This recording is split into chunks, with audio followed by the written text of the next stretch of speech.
the Nonprofit Podcast, powered by Donorbox. We all know that the digital landscape is constantly evolving. New platforms emerge, trends come and go, and tactics seem to change with the blink of an eye. As nonprofits, navigating this dynamic environment can be both exhilarating and challenging. Now, we all understand the importance of staying ahead in this digital world. But what if I told you that amidst all the ever-changing tactics and platforms, there's a set of deep principles that can stand the test of time? Welcome to the Nonprofit Podcast. I'm Jena, nonprofit advocate here at Donorbox. We are here each week with practical actions you can use today to increase donations and take your nonprofit to the next level tomorrow. Today, we're diving into the realm of digital marketing for nonprofits, and joining us is a true expert in the field. I'm thrilled to welcome Chris Barlow, founder and director of Beeline Marketing. Chris has been a fantastic partner to Donorbox and brings a wealth of knowledge and insights to the table. And he's here to explore a principle that is often overlooked but holds incredible value for nonprofit marketing: active listening. Welcome, Chris. Thank you so much, Jena. I'm excited to be on the podcast. I always love learning from you. Anytime we've had you on for a webinar or for anything else, I just leave feeling so energized and inspired. So as we dive into today's discussion, I want to explore that fundamental aspect of nonprofit marketing. This is your bread and butter. We often hear about the importance of staying current with the latest trends and those tactics, especially in this digital realm. But you're suggesting kind of a different approach, something that's really unique, something that I'm learning about for the first time, focusing on deep principles that withstand that test of time. So could you break down for our listeners what you mean by deep principles? Because I think that might sound a little intimidating for folks who may not be initiated, and why this perspective is so important for nonprofits, especially in building relationships at scale. Yeah, well, what you just said something there in the last sentence that I think is a great definition of marketing, is that it's building relationships with people at scale. And I think it's really easy and normal for us to, when we have tools that can reach hundreds of thousands, millions of people at the tip of our fingers, and we can suddenly send a message to many, many people for no cost or very little cost. It's easy to forget that we are talking to people, and that in the olden days, if you were doing a campaign, you might send letters, but then if you're in a political situation, you're like hitting the ground, hitting the pavement, talking to people face to face, and you're seeing the people you're talking to, and you're communicating that message face to face. And so in our marketing, I think it's so easy, digital marketing, it's just so easy to forget that. So I feel like it can become extremely difficult and feel overwhelming to stay up with all the latest trends. I mean, the speed at which innovations are happening and platforms are developing and things are becoming popular, and the next youngest generation adopts the newest social media platform, like it's impossible. It's impossible to keep up with it all. Like literally you cannot. No one can. And so I think one thing that can center us as nonprofits in our marketing is to remember that like what we need to base all of our strategies and our tactics on is what works in human relationships. What is the ultimate like core principle that works here? So if I'm wanting to build a relationship with someone, then it's usually a good idea to reach out to someone, like just take a step toward them instead of expecting them to take a step toward us. Like just because it's the digital space and they could find us, it's probably more likely that someone new will find you at a conference with 1,000 people than for potential donors to find your website or to come to your social media page online, because there's just so many things vying for their attention. So just thinking about like, okay, if I give to someone, then they may reciprocate by following me or learning who I am or being attracted to who I am. So that's kind of the idea, is just like, what are the things that don't change? And if we keep hold of those, then we can figure out how to navigate whatever newest platform or technology or innovation that's come out in the digital space. And it also can help us figure out where we should be putting our efforts to. I love how you said the olden days. First of all, I just like cackled a little bit in my head. The olden days, snail mail and hitting the pavement. What was that? The 2000s? Yes. But yes, it's changed so much. And the way that we engage people are expecting more too. They're more discerning. And to have this mindset shift and this shift in the way that you are marketing, it's absolutely necessary at this point. So bringing it back, you talked about active listening. This is such an intriguing principle to explore. Again, it's often just about delivering messages and promoting your causes, right? But how does that active listening piece fit into this narrative of, looking to build those relationships with their audience? What are those tactics and what does that actually look like?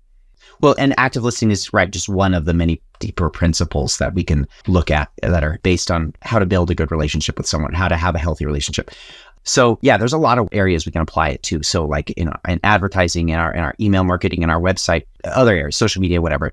To like pull main points from active listening that I've written about and thought about is active listening is listening closely to someone, asking them questions to really understand what they're thinking and their emotions, restating it to make sure they know that we understood them, and just being focused on that person. And so if we're actively listening to our donors, we're being centered on our donors. So like I said, we can apply that in advertising, we can apply that in our website, and we can apply that in our communications. Okay, let's see how this concept translates into one specific channel. How does that play out in the realm of search ads? Can you share some insights on how folks can actively listen to what their audience is searching for and tailor their ads accordingly? Is that what you're saying? Yeah, so in ads, and specifically search is a simpler place to kind of see how to apply this principle. I think you're going to apply it in any kind of advertising platform.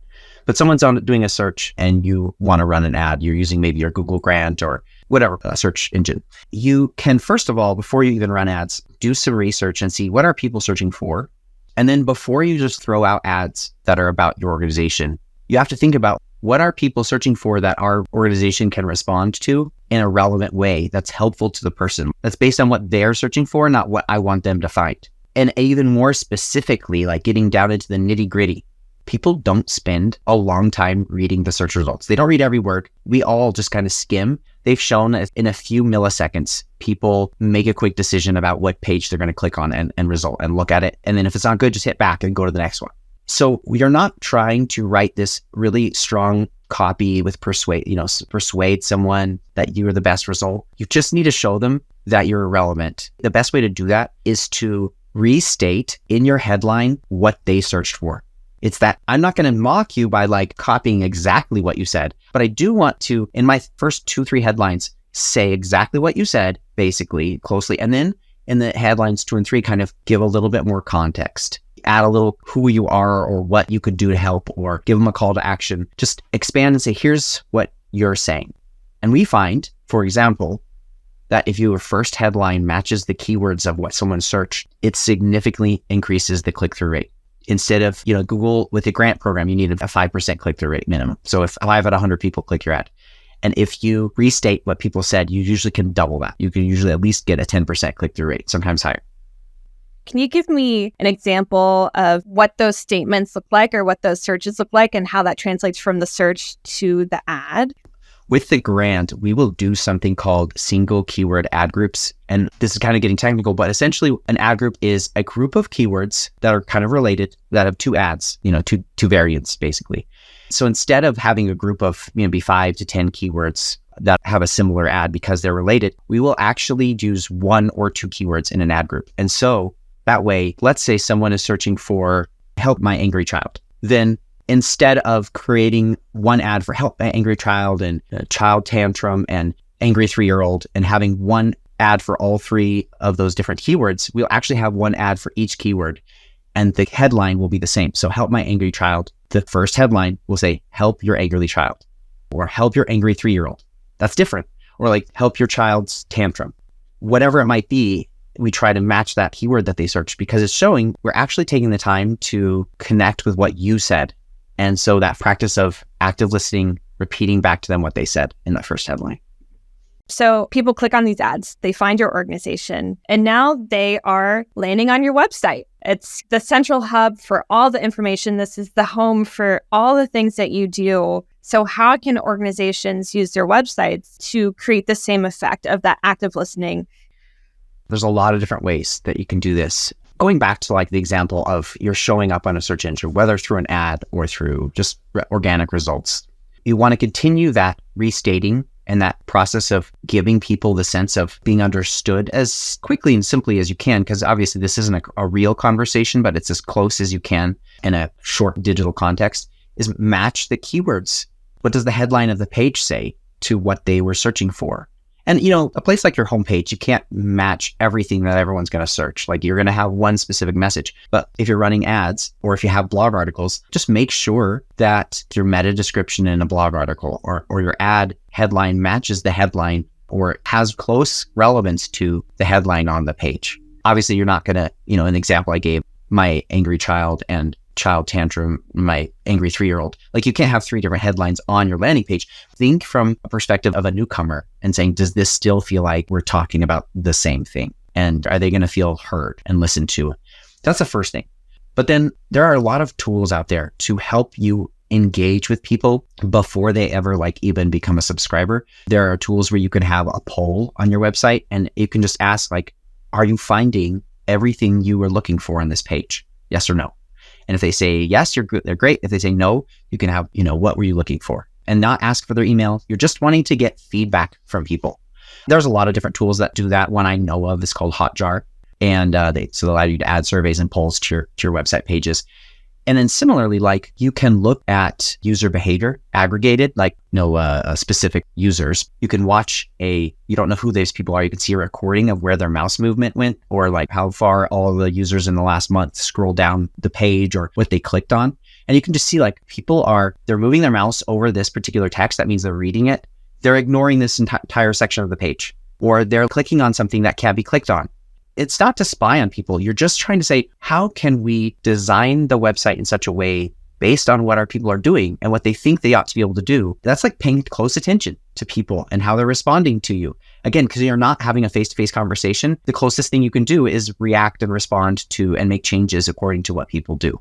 So that's getting feedback from people. And then finally, a great way that we've used with clients is after someone, let's say they come to your site and they download a resource or they make a donation. On that confirmation page, we will put a survey, a short survey, 1 or 2 questions, and ask a question like, why did you choose to give today? Or why did you choose to download this book? What was the issue you were facing and how do you think this will help you?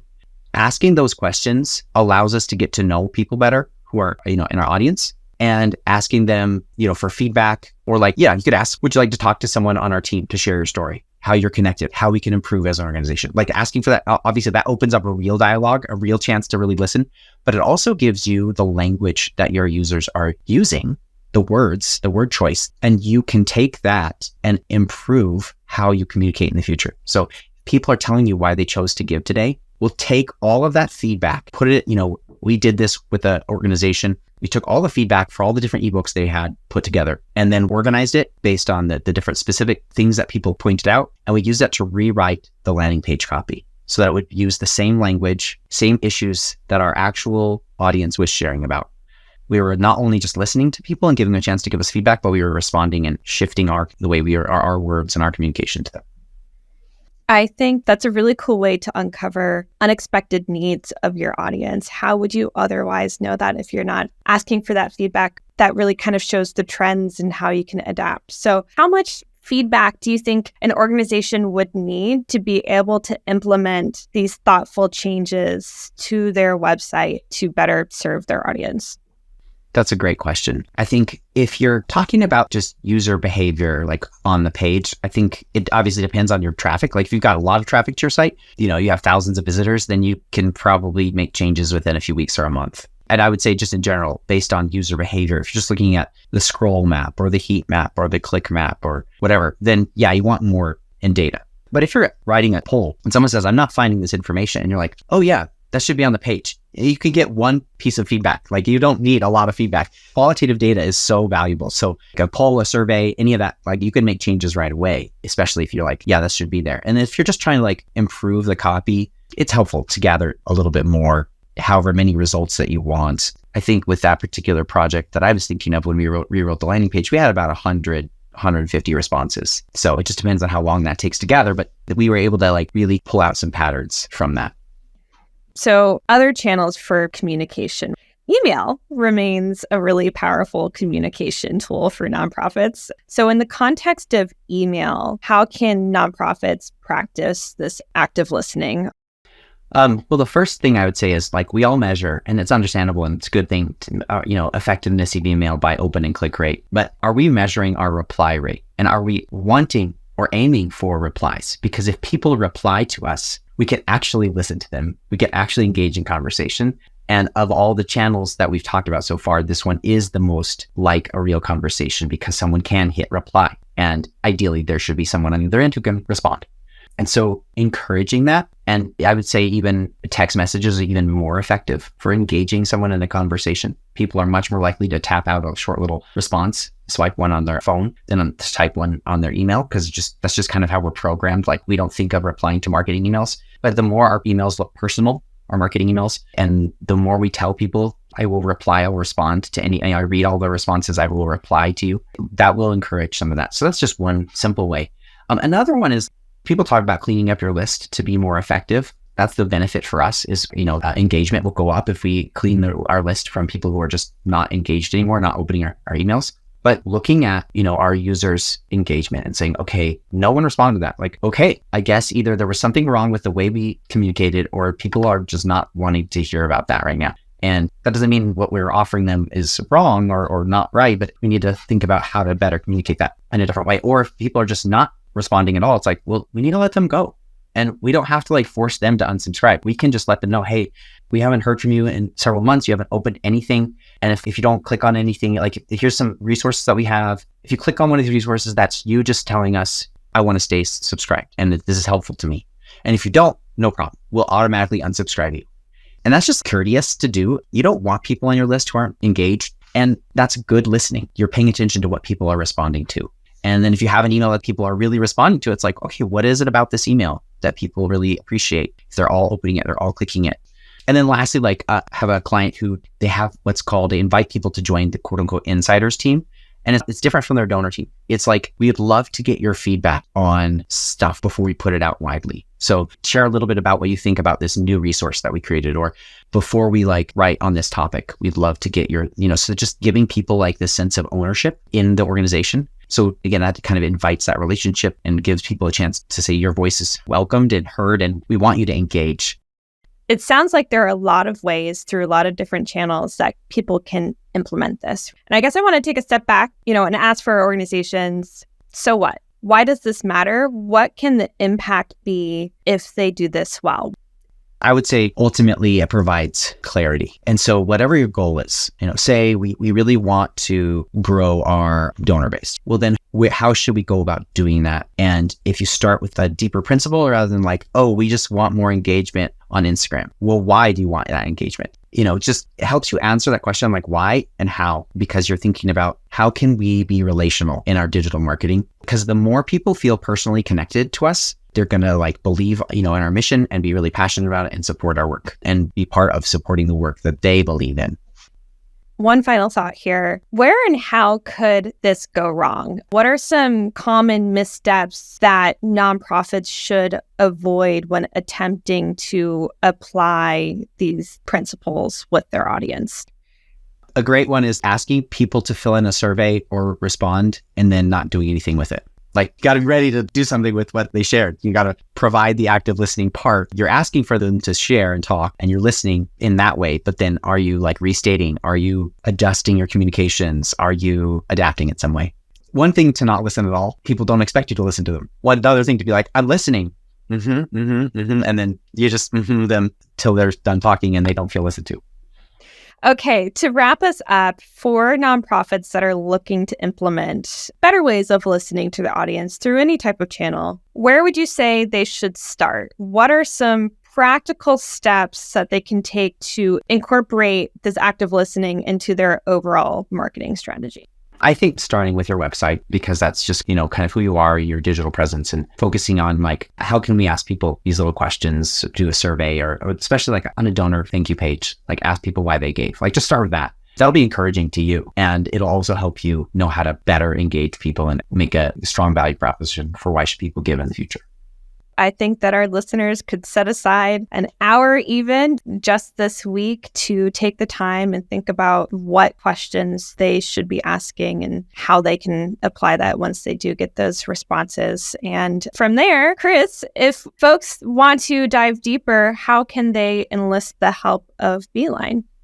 We have various tools like ebooks on our site that you can download that'll give you like some helpful steps that are aligned with these principles. Yourbeeline.com, just homepage, you'll find one. But you can also just reach out and ask me and our team any questions about this, like how would we apply it in this way, or what should we do here? Or can you recommend a tool that will help us? I'm happy to recommend tools to you to make this more easy to do, like a survey or a poll or Hotjar or other tools like that. You could reach out team@yourbeeline.com. And I will respond if you send me an email.